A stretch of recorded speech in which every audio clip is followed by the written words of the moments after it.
Here is Romans chapter 10 verses 16 to 18 is a passage from the New Testament of the Bible, written by the Apostle Paul. Here's the passage, verse by verse, followed by an explanation. Romans chapter 10 verses 16 to 18 New International Version. Verse 16. But not all the Israelites accepted the good news. For Isaiah says, Lord, who has believed our message? Verse 17. Consequently, faith comes from hearing the message, and the message is heard through the word about Christ.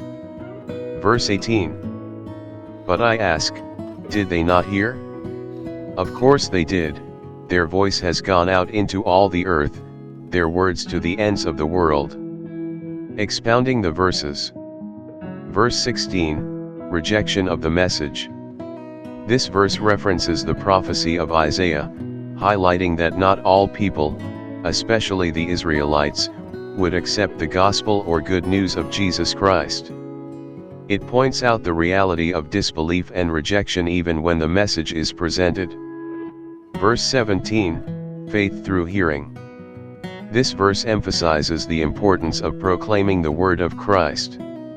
It suggests that faith is a result of hearing the message of the gospel. The verse underscores the role of evangelism and preaching in the Christian faith, as it is through these means that people hear and potentially believe the message. Verse 18, the universal reach of the gospel. In this verse, Paul counters any suggestion that the Israelites had not heard the message. He uses a quote from Psalm 19 to assert that the message of God, symbolized through natural revelation in Psalm 19 and through the gospel in Romans, has gone out to all the earth. This emphasizes the universal nature of God's revelation and the wide reach of the gospel message.